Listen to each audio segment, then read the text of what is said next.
مسلمان دا ولی ہے تو کراڑ دے بارے بیٹھا پوچھ دی فرمانے بے شک بھاویں جو کراڑ انسان تا ہے تے ایک بندے آتے دسیا صحیح آپ ان دے بارے اتنا کیوں پوچھ دو فرمانے میں او دا خاتے دار ہاں جرا میں کنے پیسے نہیں ہوندے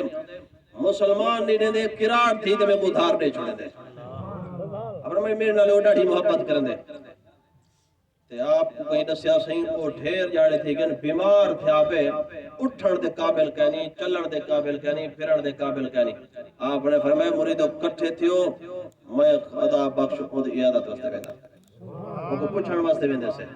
انشاءاللہ سنو سنت ہو سی گال چاسو سے تو آپ ٹرے نو تا جڑے ویلے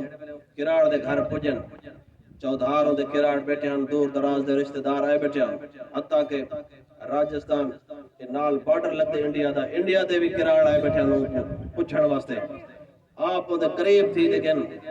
اور مجھے خیر ہے میں اتر جاڑے تھی کہ نظر دا کہنا میں آتے سی پاس ہون بچ دا کہنا میں قبر دا عذاب ڈرے نہ کھڑے میں حالانکہ ہاں کراڑ دے آدھا بیٹھے سی قبر دا عذاب ڈرے نہ پہ میں فرمانے یاری تے میرے نال لا دیے لیکن گال ہے کہ میں تیرے نال بھلا کر سکدا آدھے سے کیا بھلا کر سکتی فرمانے جنت گھنا دے سکدا تے کو آگے وہ سے نہ کلمہ پڑھوں نہ نماز پڑھوں نہ روزہ رکھوں نہ میں زکاة دیتوں فرمائے تو جنت کھنے سا فرمائے بس دو جملے آلا چاہ پاک محمد کلمہ پڑھ چاہ جنت سا میرا تیری دا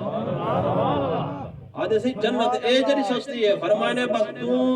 کلمہ پڑھ چاہ تیری جنتی زمانہ تیرے نام آئے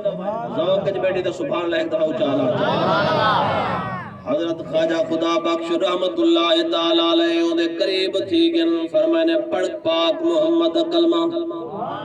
جڑے ملے ہوں جوان کلمہ پڑھے فرمائے میں تیرا زامنہ میں کو پیدا کرن والے دی قسمیں تیرے کراڑ بھاویں تیرے مرن دے بعد تے کو بھالا میں لگا تیرے وال کو سیک لگا تا میں کو ولی نہ کھے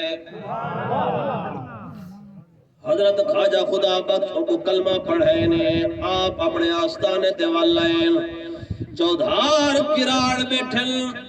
آپ کلمہ پڑھا تے واپس آئین او دی روح پرواز کر گئیے جویں کراڑیں دا جناب والا رسم تے رواجے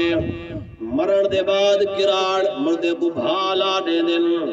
او کراڑ کو جناب والا تلو لکڑے رکھے نے اتو لکڑے رکھتے گھو دے ٹینے کھڑے بیٹھے دن بھاگ کھڑے لے دن جناب والا تلویاں لکڑے چل گئن اتلے لکڑے چل گئن کراڑ کو بھا نہیں پہ لگ دی سارے کراڑ حیران